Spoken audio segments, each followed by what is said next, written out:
Welcome to Eagle Eye. What a break from Manolo! Interviewing your favorite USA Eagles around the globe. Tony Lamb into the 22. Now, here's your host, Bill Baker. Hello and welcome to Eagle Eye. Thank you for joining me. Thank you for tuning in. Please take a moment to like, follow, subscribe, share with your friends, and leave a review as well. I really appreciate it. So, today, interview is with AJ MacGinty, USA fly half, sail fly half, the premiership. But before we get to that, let's talk a quick recap of Eagles overseas. Starting in the Southern Hemisphere, Marcel Brockie and the Western Force kicked off their Super Rugby AU season against the Brumbies. Brumbies are last season's champs, so you knew it was going to be a tough match.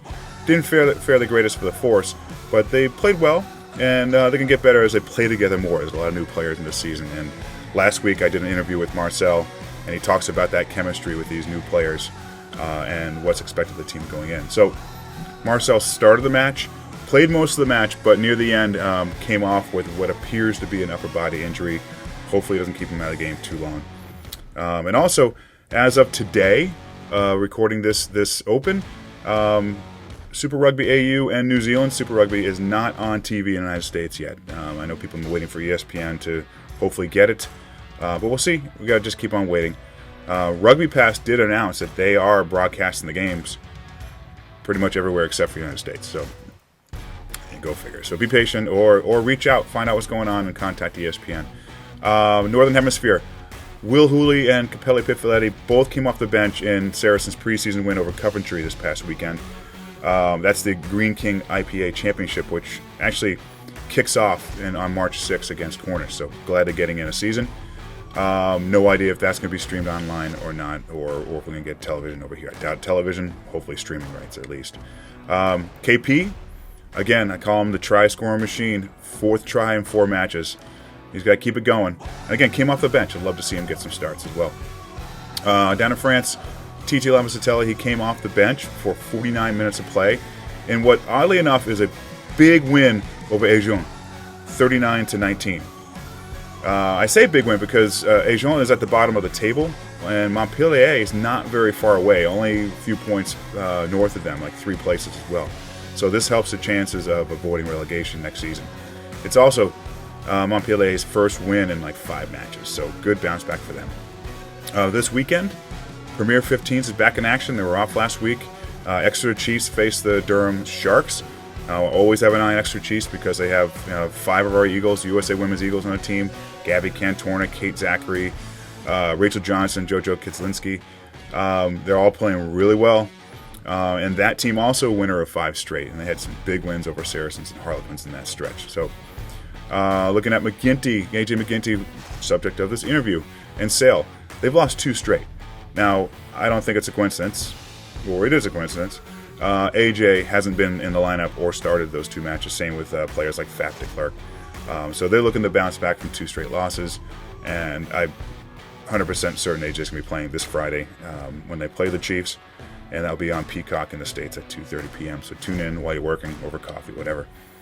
Greg Peterson and the Falcons, they play Saturday against Harlequins, hopefully. Now, Falcons have had some positive COVID tests this past 2 weeks, which have postponed their last 2 weeks of matches. So hopefully they're back in. Greg's been playing great, so hopefully it doesn't slow him down at all. And a big question there, Harlequins. When are we going to see Paul Lasike? I'm hoping to get in touch with him and talk about this. Hopefully we see him this Saturday. And that right there is a 10 a.m. Peacock game here in the States, so tune to that as well. So let's talk for a minute about Rugby Podcasts. If you're looking for something new or more information about USA Rugby, tune in or check out Red, White, and Black Eye. Out of Atlanta, these guys are great. Preston and Warren do an awesome job. They cover overseas players like I do, but they get into like Major League Rugby, college rugby, and club rugby, and they have a great time doing it. Check them out. They're on every podcast player as well, just like this one. But just like them and myself, we all do this for the love of the game. And to help grow the game in the States. So check them out. They do an awesome job. All right, on to my interview with AJ. We have a really fun discussion talking about his youth days in Ireland, his decision between a football, soccer, and a rugby ball at one point. And I think we all agree he made the right decision. And also, we really get into his time in Atlanta with Life University. He coached as well as playing on the men's team, and he has some funny stories about coaching Cam Dolan. So that kind of got me too, because Cam Dolan already capped for USA even before AJ. So I was trying to do math there, but anyway, it was really some good stuff there. But we also talk about his Galway days, winning the Pro 12 with Connacht, and then with Sale. So what's the team chemistry like in Sale? A lot of new players, and then also what are his strengths this year? Obviously his kicking game has been really good. He's halfway to 1,000 points. Can he get there? Who knows? But then we also get into his future plans. Is there a stop in Major League Rugby in Atlanta for him? So he talks about that and much more. So here I am with AJ. Hey AJ, thank you so much for jumping on with me. How you doing, man? Great, thanks. Yeah, no, good to be on. Good. Follow the show. I'm not on social media, but my brother sends me stuff about your shows with the other boys, so I try to catch up whenever I can. I really appreciate that, and I know you're not on there much because I'm looking for you every so often. And like, okay, he's not posting photos. Some of the younger players are definitely, they're all over like Instagram and stuff like that. So that's easy. Yeah. So how you holding up, man? It's cold over there right now, and there's snow on the ground, maybe, or maybe up in Ireland there's snow on the ground. How you handling that? I think so. I've been back this side of the world 5 years, and like Galway and Manchester are known for the good weather. This is probably be the coldest I've ever experienced in my entire life. It just seems like it's never going to end. It's like freezing, then it's lashing rain, then we've had snow, and snow that like usually it doesn't stick here, but it's stuck. So I've had some indoor training sessions. Have to go to the university to train, sort of on the AstroTurf. So yeah, it's brutal conditions up here at the moment. Well, I know the match on Friday against Bath. Was it Bath? Did you play Bath on Friday? Who'd you play? Yeah, Bath is on Friday. Yeah. So you came into the match, and Faf was already in for a few minutes before you, and then he was still taking the kicks to touch. I'm thinking, okay, AJ's feet are probably frozen. That's why he's not touching the ball. Yeah, it's the most layers I've worn as a sub. They gave us everything, like extra socks, gloves, hats. Like it was -8 with a bit of a breeze. Like it was freezing out there. So made for very, very tricky playing conditions. But once it got into it, warmed up pretty quick. Just the cold had us all energized, really, the guys that came off the bench. Well, okay, so, but not nearly as bad as that Connacht match in Siberia a few years Well, ago. that's the thing. Everyone, like what an experience playing in that, but that's what everyone will say. It's like you played in worse than this, and yeah, it is true. I forgot how cold it is. It's funny because Val, one of the Russian prop at Sale, he just pulled up a photo of that game during the week there last week, because he was sub for NSI. So yeah, we experienced that together. So we should be able to get through this. Softer ground, maybe a little bit, but so how are you holding up, AJ? How's the shoulder? How's your body feeling? Yeah, I feel great. Thankfully, I think over the past 4 years, I've had niggles here and there, and as you mentioned, the shoulder gave me some trouble. But at the moment, body and mind are all good, and physically I feel good. So long may that continue. If you want to play as much as possible, you're always trying to put yourself in the best position to play, and sometimes, I don't know, you stress yourself out so much about it, and I think that's probably what happened to me in the past. I just like stressing out about like, hey, I got to get really big so I don't get any injuries, but it actually didn't make a difference. So now I'm probably lighter than I was playing maybe 12 months ago, but I feel much better, feel sharper, and yeah, the body's absorbing the contact pretty well for me now. So just got to keep smashing away with that. Well, I got to assume that, and obviously we don't want COVID to happen, but I got to assume some of that downtime has helped you out. Helped you heal a bit.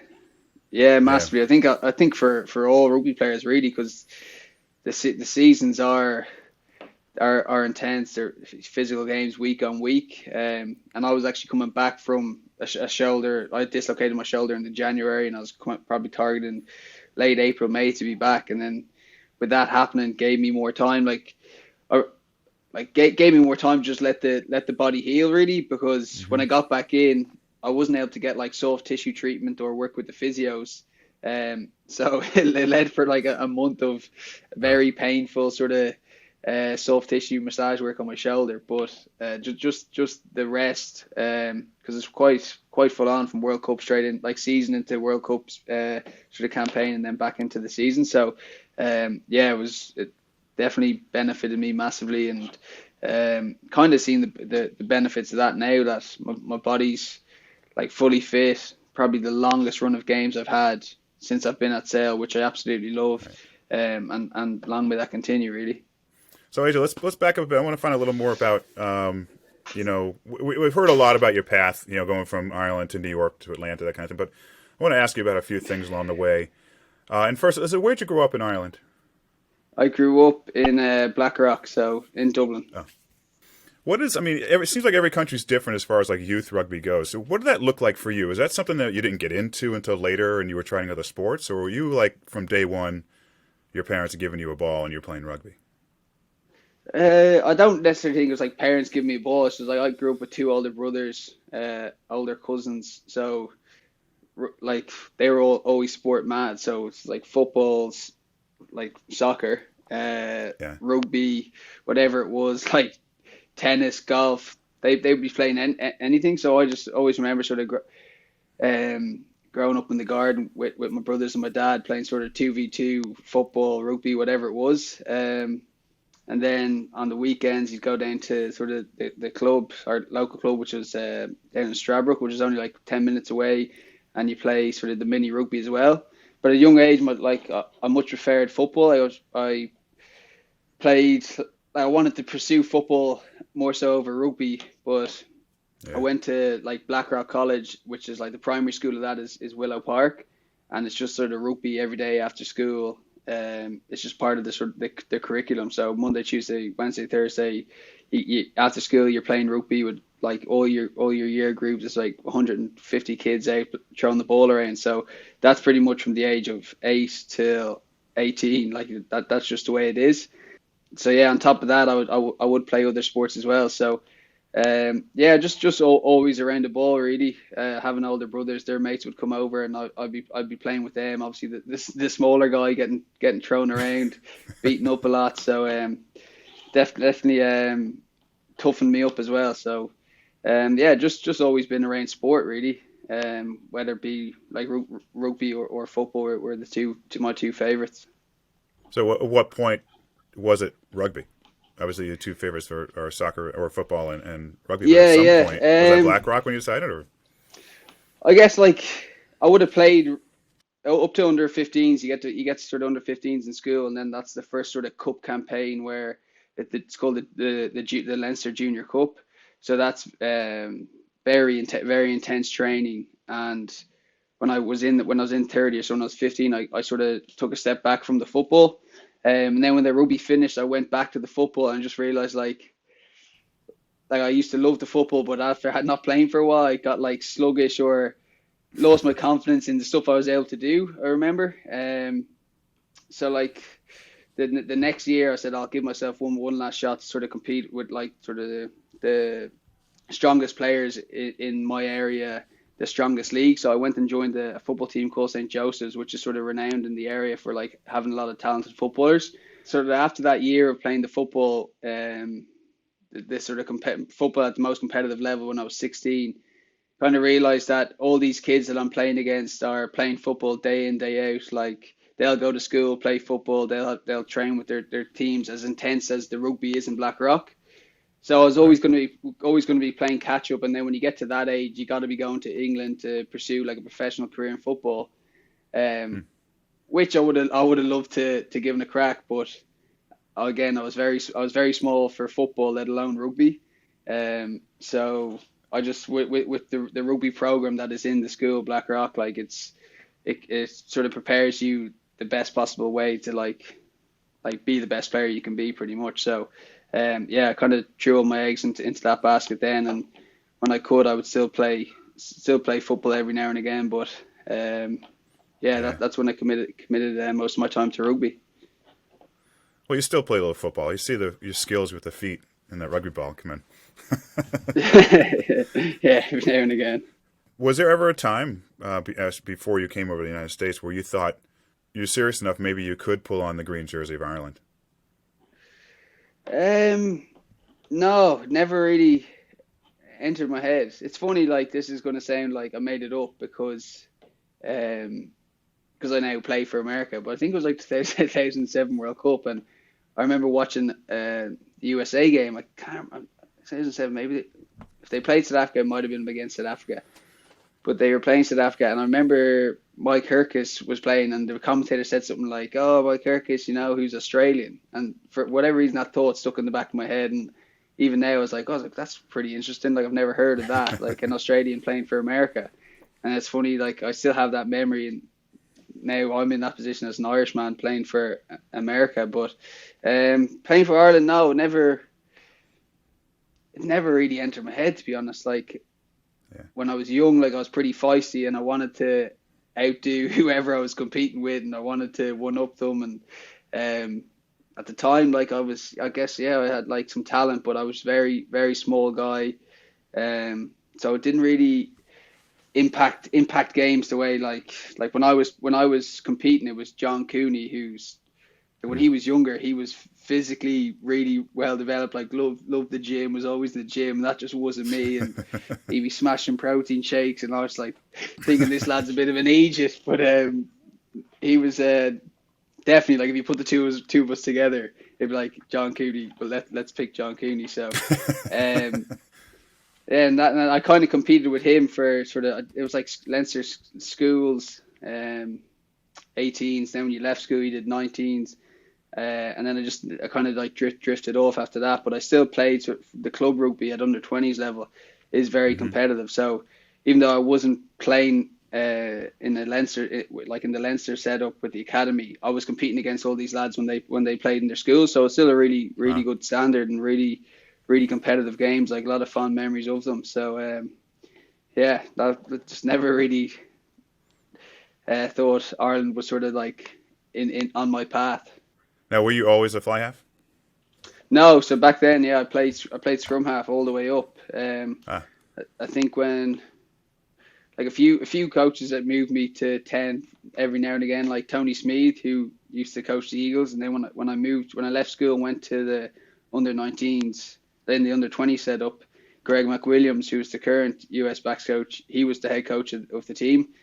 And he moved me to 10 because our 9 was the year ahead of me, and he was a very talented player. And the two 10s that were in that year group as well, one was Ian Madigan, the other was a guy called Darragh Fitzgerald, who was like another classy player, like two really good players, but they played for the senior team. So at that time, it was just like there wasn't really anyone else to play 10, so they just threw me in, and gave my best crack. But I kind of flipped. I went from, for those 3 years playing the club, 3 years before I moved to America, I would play 10 for the 20s, and then for the senior team, the men's team, I'd play scrum half. So it wasn't until I moved to America that I went like 10 full on.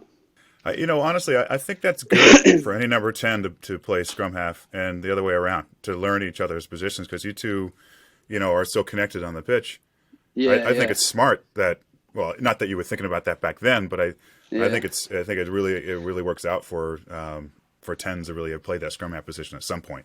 Yeah, it's funny because when I first moved to 10, every time the 9 passed me the ball, I would tell him, great pass, like, as the ball's in the air, great pass.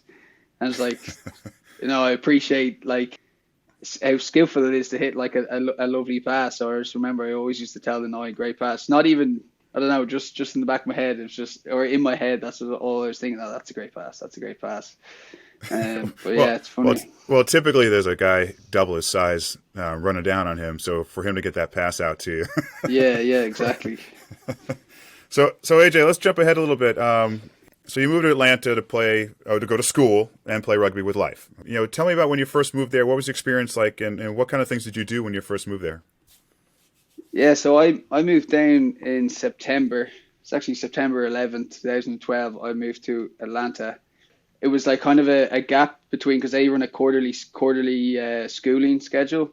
So it was a gap. So there was like no one on campus. There was nothing on. There was just a few undergrad players that were just staying around doing extra work before their season started. And I just remember it being so quiet. Like I moved into an apartment. There was nobody around. I just moved from New York City, which is just like you can't get a minute's peace and quiet, to like Right.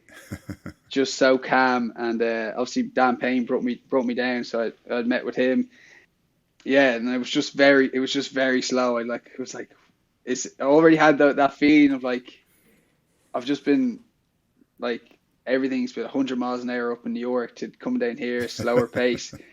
And I was thinking, God, is this the right move? Like, it's just such a big change. And I'd like been on the phone to my parents, and my mum was like, listen, make the most of this time, because once the school starts, once the rugby starts, you're not going to have a minute's rest. And that was so true. Like once we got in and I got like sort of my classes sorted, coaching wise, sort of doing like skills development work, then helping out coaching the undergrad team, to going straight into my own training with the men's team in the evening.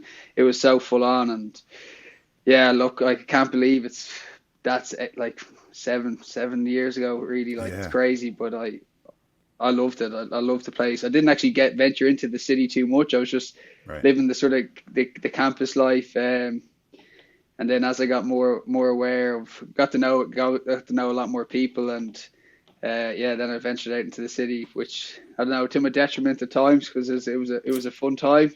But no, it was loved it. Really, really enjoyable experience. Yeah, the city is a great place to be in your 20s. Like I was saying earlier, I lived there for about 15 years until 2008, so 90s on. And I played rugby for Old White, so we would face the men's team there every so often. And we played in the upper pitch a couple times and the lower pitch. The upper pitch is small.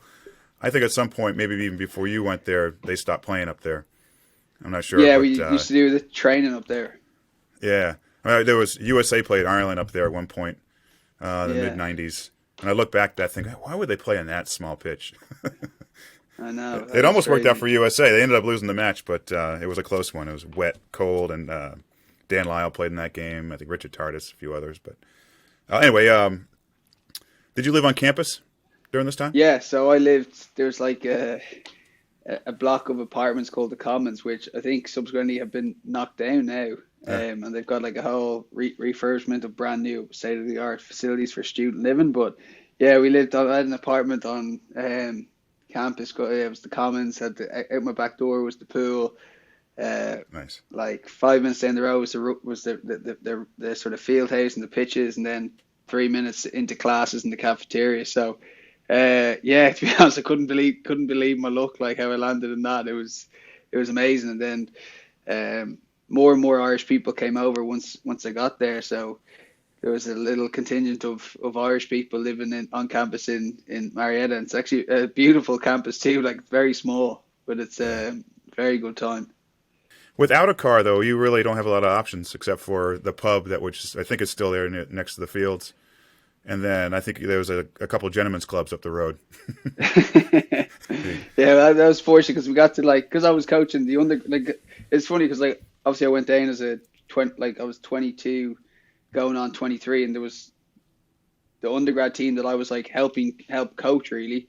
There were a lot of 22-year-olds there, so I was coaching guys my own age, which at the beginning I was really didn't like, because it's always tough when someone your own age is telling you what to do, and it's how does he know more than I do? And it's at the start I was a bit iffy about that, but then obviously the more I'm there, I get to know these lads, get to know their stories, and ended up becoming really good friends with the guys in the undergrad team as well as the men's team, because down there the men's team all do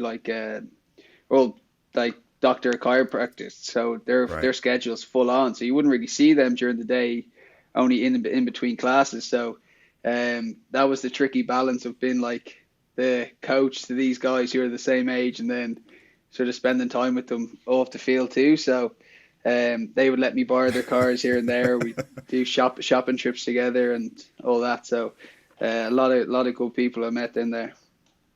Well, other universities, the fact that you have an accent makes you much better than anybody. but not at life.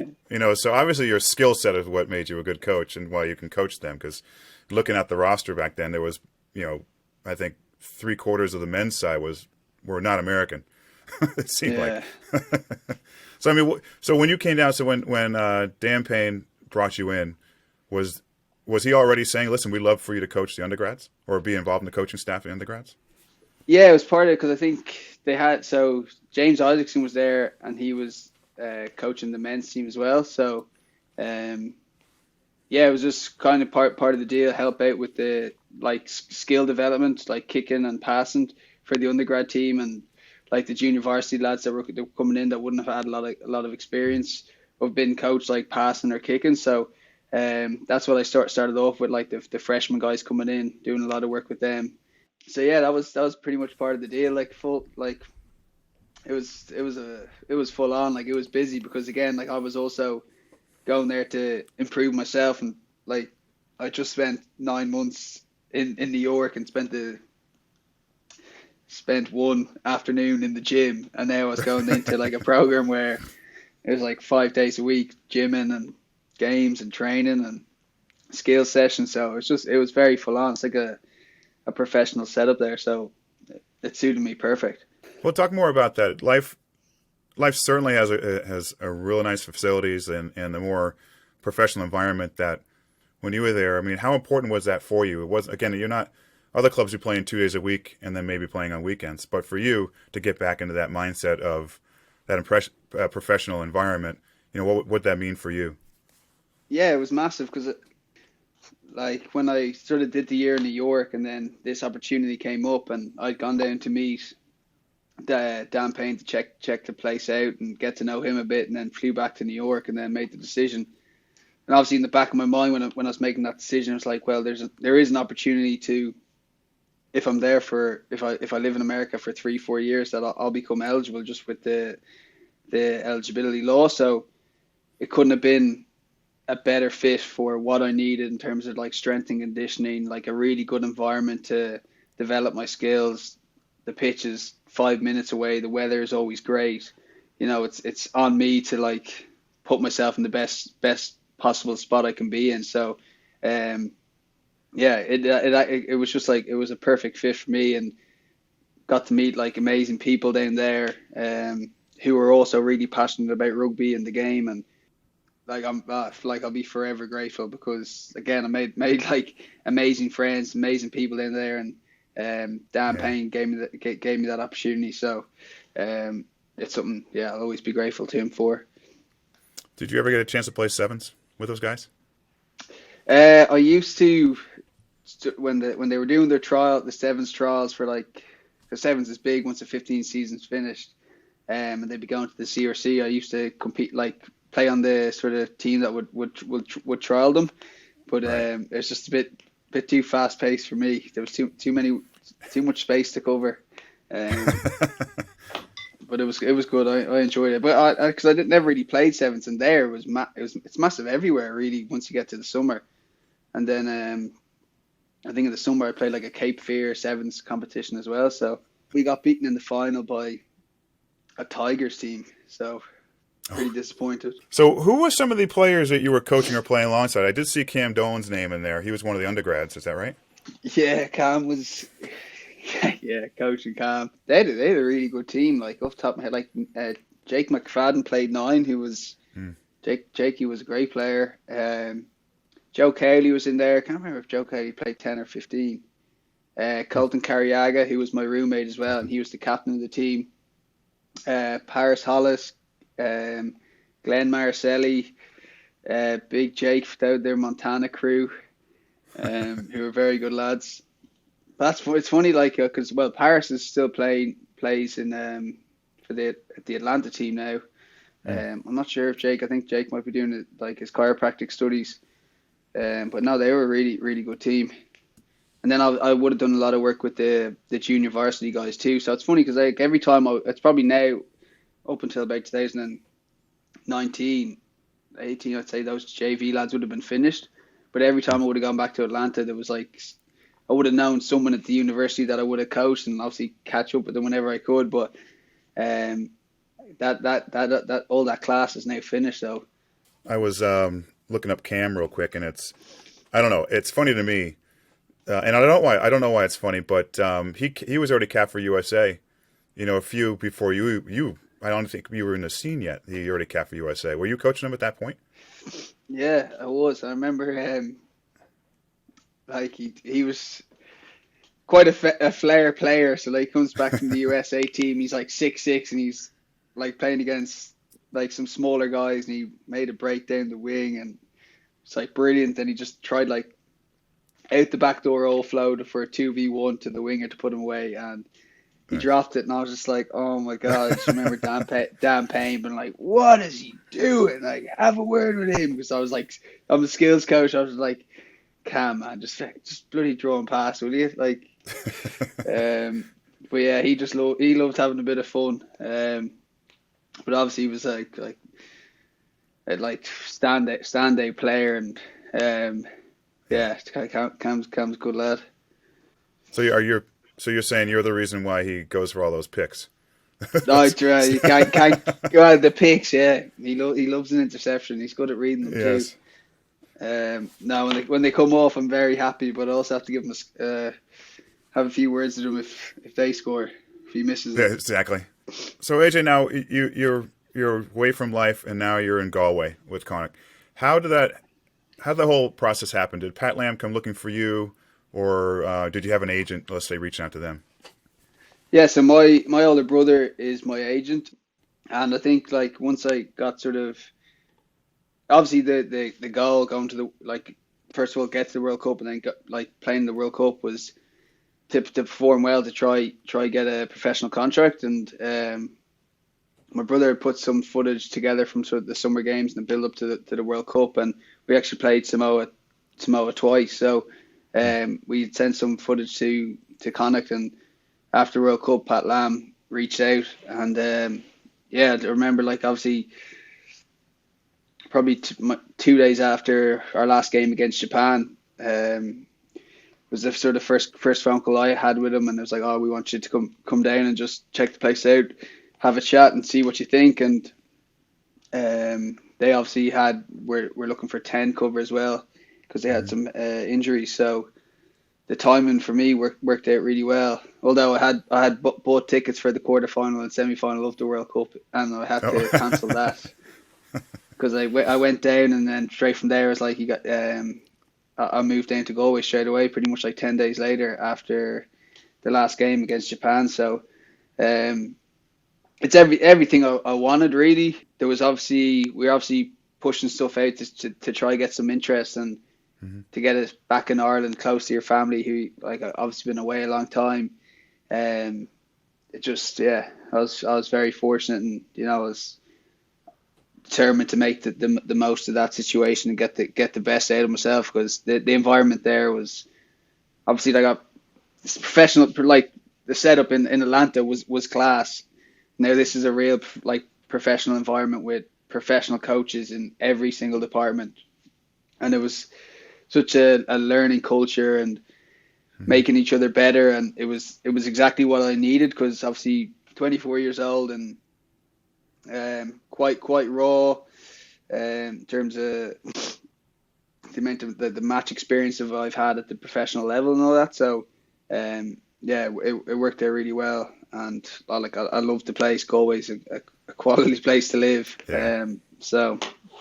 Yeah, just it was a whirlwind pretty much, like, but again, because it was so close to home, it was a lot easier to settle, a lot easier to get some help for moving and whatnot. So it worked out very well.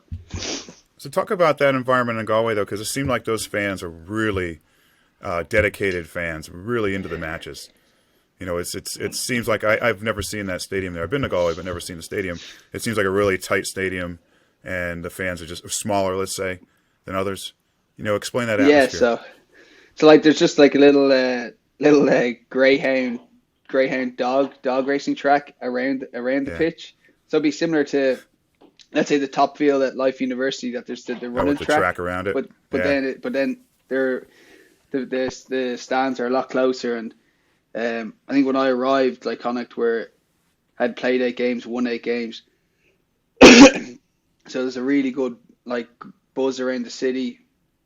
Everyone was getting behind the team, and the team was playing like an attractive brand of rugby and executing it very well. So playing good rugby got more fans to the games. He had like big stars like John Muldoon, like he's a hero in Galway. Like he'd spent his whole career there, 13 years. He's the captain, playing phenomenal rugby. So he's got a lot of support behind him. And then the marquee signed like Bundy Aki, who's a big personality. So the two of those guys sort of leading the group.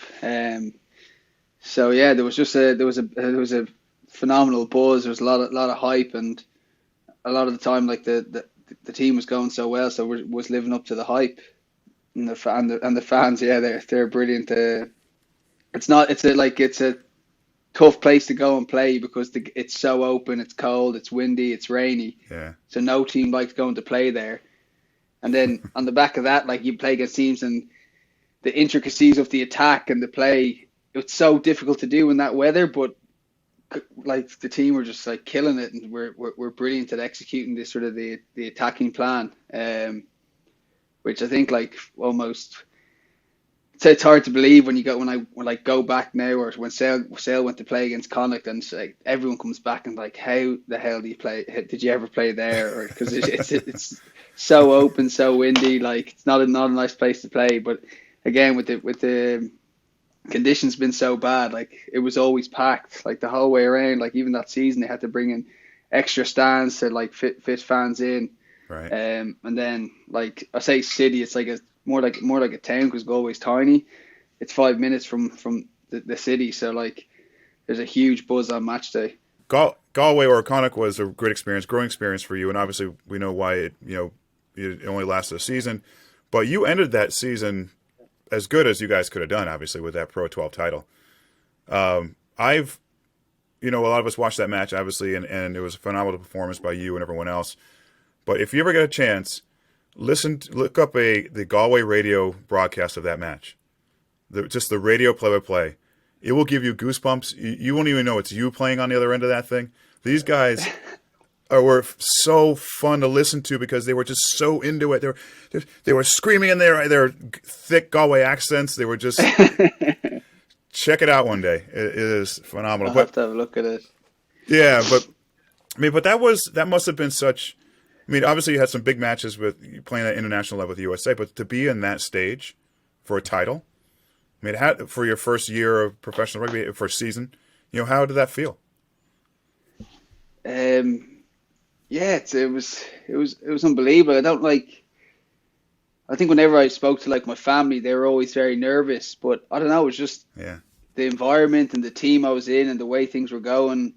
I never really felt nervous, or like I remember, even that game, my brother, like it's easier to tell the story now that we won, but my brother's like saw me that morning in the game to like collect the tickets, and he just said I couldn't believe how calm you were for that game, and like, I just like told him we were going to win this game. Like when we woke up that morning and the weather was like brilliant weather. I think like Pat Lam, the coaching staff, had just told us like every time we've played these guys, it's been brutal weather. Like we played them at the end of the year in Galway, and we played them Christmas time in Dublin, and it was lashing rain, so we couldn't really our attack wasn't as sharp.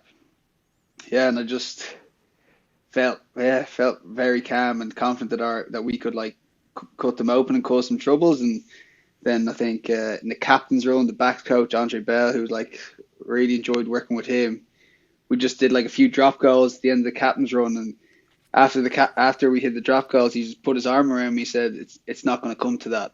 We'll be clear. And I was just like, wow. Like it was just, you got that sort of those people around you, very reassuring.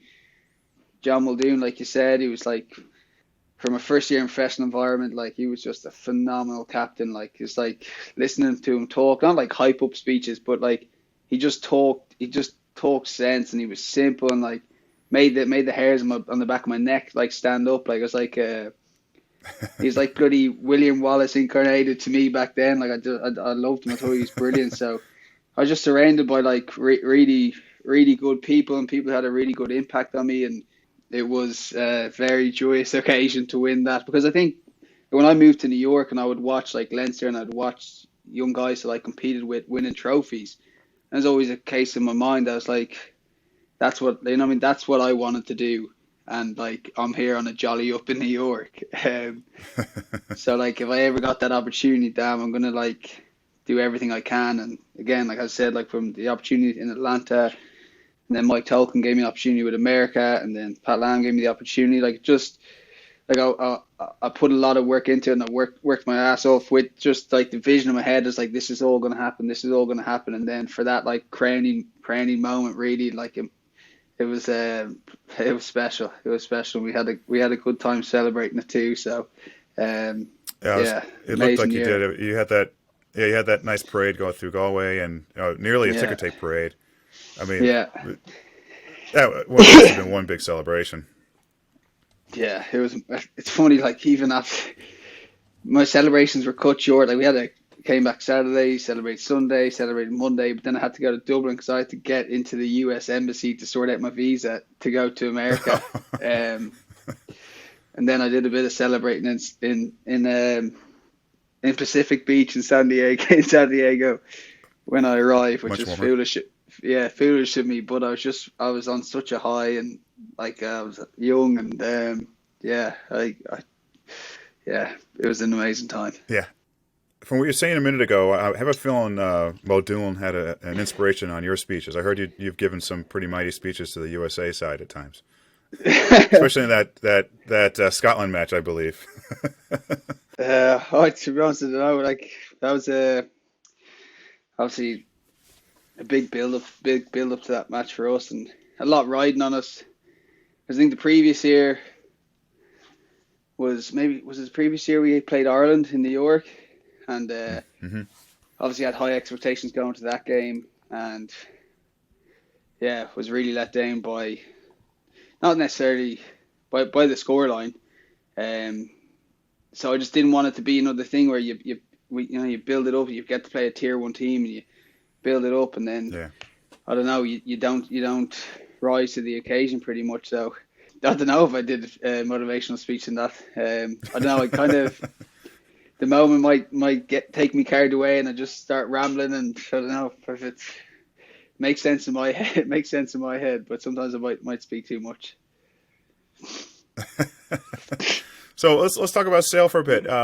You guys, the chemistry in this team seems to be working out really well for you. You're having a decent season right now. You're right there in the top 4. So what's clicking for this team? Yeah, I think that's the word, really, chemistry. Like looking at this squad now, when I first arrived, there's probably 6 lads that are still here from when I arrived. Wow. So there's been a lot of changes over the years with playing personnel, and a lot of talented players have come in. So it's getting on the same page with them, and I think now we've had Alex Sanderson has also come in, midway through the season, which is obviously tough for him to come in and implement his ways, but we had like a 2-week block where he was able to do that. So I guess it's quite a settled squad now. There's been a few additions, but the core of the squad has been around, has known each other, played with each other for 2 or 3 years now. So that always has a massive impact on performance on the pitch. And I still don't think we're actually all the way there. We've played well in patches throughout games, and a big thing since I've been here has been consistency and backing up performances week on week, and we're still not able to do that yet. So we had a good run of games, and unfortunately we just got beaten by Bath on the weekend. So it's going to be a massive game this Saturday. So I'm really enjoying my rugby at the moment. As I said earlier, it's like first time in a long time where I feel great, and my body is like handling all the collisions that you put it through, sort of with the rigorous sort of contacts you get into.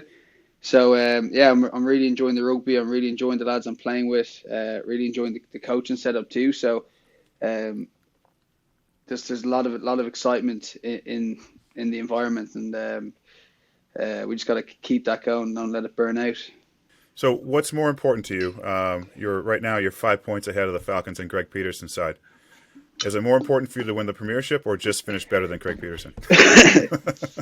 Yeah, well, they beat us away up there. It's like the third game of the season, which I wasn't too happy about. But he's playing some excellent rugby, which is great to see. I was able to catch up with him after the game, but we're going for the title. Obviously, with that question, gotta win the premiership. That's the goal.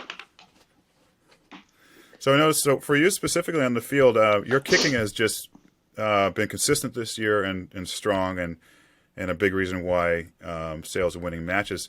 Is that something you've been working on this past year? I mean, you've always been a strong kicker, but something just seems to be clicking again, or like you've kind of found a zone. Would that be accurate? Yeah, I guess. Yeah, like getting in the zone pretty much, as they say. And I think a big part of the kicking is like just distractions, just your like ability to like focus on that moment, because I always find that kicks that I will miss, my head's just not there. Something will come into my head and it will distract me and take me away from just like being in that present moment over the kicks. So I think sort of like off the pitch stuff, which I kind of got into during lockdown, of like meditation, or you call mindfulness, or breathing techniques, just to hone in your focus on sort of that moment. And kind of read an interesting book as well on it. What was the book called now? It's going to slip my mind. But it was called With Winning in Mind. It was actually about a shooter for the US Olympic team. It's like a brilliant book, and a lot of stuff he talks about is visualization stuff. Not necessarily. Yeah, it is sort of like not necessarily visualization, because that's all about sight, but your mental rehearsal. So it's like allowing your body to feel that moment. So try to do some of that stuff as well. And at the moment, yeah, it's going well, but it's something you have to stay on top of, like, and it's tough as well to like training for sort of all the different scenarios you can put yourself in when like you're very fatigued, and like making those kicks, because that's also like a big aspect of it, of like lowering the heart rate and stuff like that. So I think over like the last 3 years, I've had all of that stuff running through my head. There's so many things that you try and critique, and that's a big thing, is why you sometimes aren't in the zone, because you're trying to critique everything and you're overthinking, and it's just a matter of like not thinking and doing it and being in the moment. So that's all accumulated, and now I find myself in a position where I feel very calm. I'm very focused over the ball, and yeah, I'm striking them well at the moment. But it's like one thing could set that off, and then I go back to sort of the old habit. So just constant improvement, and constantly staying on top of it with our kicking coaches here at Sale. I can get carried away with it. Yeah, there's a lot that goes into it.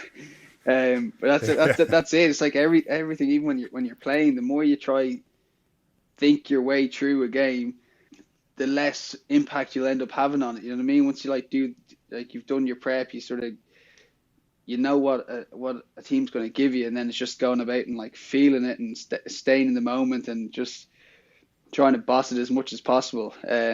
Well, that's probably a big learning for me over the years, is I'll always try, if this happens, I'm going to do this. This happens, I'm going to do this. And you've sort of accumulated all these sort of scenarios over the years now. Like I feel a lot more comfortable, a lot more calmer in sort of these chaotic situations. And that also helps with the kicking as well, because it's something that's so separate to, like, it's such an individual thing in a team sport. So a lot of work has gone into it. So you ever if someone scores in the corner, do you ever just go, come on, you couldn't have gotten a little closer to the post? Yeah, that's kind of, or like they'll score in the corner and they'll just throw the ball away. So now I've got to go get the ball and bring it back. And I'm just like, and that's one thing as well. I'd never like truly celebrate a score, like as an amazing a moment as it is. I would never like celebrate, because then I'm like straight away, I got to get ready and kick this ball now and calm myself down. So I'm trying to celebrate things a lot more. So like celebrate the try, congratulate the teammates, job well done, and then sort of get my focus in for the kick. Right now, AJ, you're sitting a little over halfway to 1,000 points. Think you got it in you to get to 1,000? It's a lot. 1,000 points. It's funny because I don't really like doing these things. And again, the brother I said that I know. watches your show or watches the show or follows you, he'll give me every stat. He'll say, this is the amount of points like for a game playing with the US. So if you had got 3 more points there, you would have broken the match day like points in a game, or that you're on this amount of points Right. after a game for sale. So I don't really follow it, but how do you give me a target? Yeah, sure, why not? Let's go get 1,000. You heard it now, everybody. So I saw you had an article with Rugby Pass recently about other Premiership kickers, English kickers. Who do you think we have in the USA ranks? I know we've been away for a year. You're not really seeing any younger players. But who do you think could be a successor to you as far as USA ranks go? I know Will Hooley is there. Do you know of any other players right now that are going to step up and be the kicker for the team? Obviously, Will McGee is that's down. He's playing in Austin. It's funny, obviously, because there hasn't been any rugby. I think Ben Seema, like, he obviously had a few issues like with concussion, but he's a phenomenal kicker, and he can boot the ball a fair distance. Fair play to him. Yeah, to be honest, I'm not too sure because I haven't really been following the rugby too much and hasn't been on. But obviously, I'm just familiar with Will Hooley and Will McGee and Ben Seema who have been in and out too. So, yeah, I don't know. I don't want there to be a successor for a long time. So we'll see. Not yet. We got time. No. So we just talked about kicking. AJ, what do you think? What are your strengths out there on the field? I know obviously you like to get involved in a good tackle. Even Gary Gold calls you the feisty Irishman. So obviously you're not the kind of number 10 that runs away from a big guy. But what do you think your strengths are? Outside of the kicking game. Yeah, I think like I like to be a good defender, whether or not I get stuck into the tackles. I'm not probably a great tackler, but in terms of like understanding the defense we're trying to run here, I feel like I've got a really I'm comfortable with what the defense coach asks of me, and I really enjoy that part of the game. I think a communicator, like just sort of bossing, organizing things. I'm quite vocal on the pitch. Do a lot of work on my passing, so just passing as crisp and as accurately as possible. And then I think because I'm not the quickest, but just like my intuition or just my feel for the game, I think that's something that helps me a lot. And it comes with like just playing the game a long time and sort of ability to read stuff. So that's probably what my main strength is, I feel. And yeah, just keep working on them and keep working on my weaknesses as well too. So I never really thought of how I'd answer that question, but you want to make everything a strength. So yeah, I'm just working as hard as I can on everything, really, on all aspects and components of the game. It reminds me also, a couple weeks ago, 2 matches ago, you had a pass late in the match out to the wing. You skipped a player out to the wing, which ended up being the match-winning try. When you have ball in hand, are you more of a strategic? Yes, how am I saying? Are you more strategic? Or you already thought ahead of time what you're going to do with it?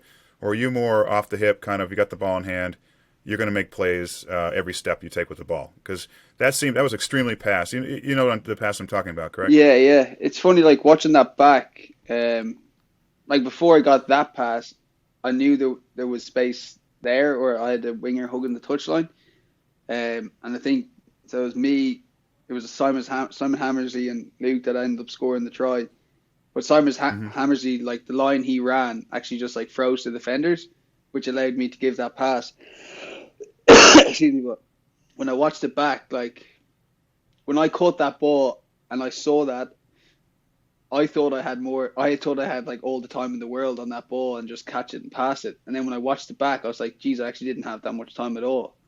So it was a really funny thing because I was like my close mate here is Byron McGuigan watching that back, and he kind of asked me the same question: did you know you're going to throw it to Luke the whole time? Because Byron wants to score tries. He was actually subbed off, and he would have been in that position. So he was raging that he didn't score the try. But yeah, I get like a lot of it. A lot of it is like obviously it's your feel, your intuition, and then on that particular moment, that was my fancy ball. Like, that was my number one target when I got that. It's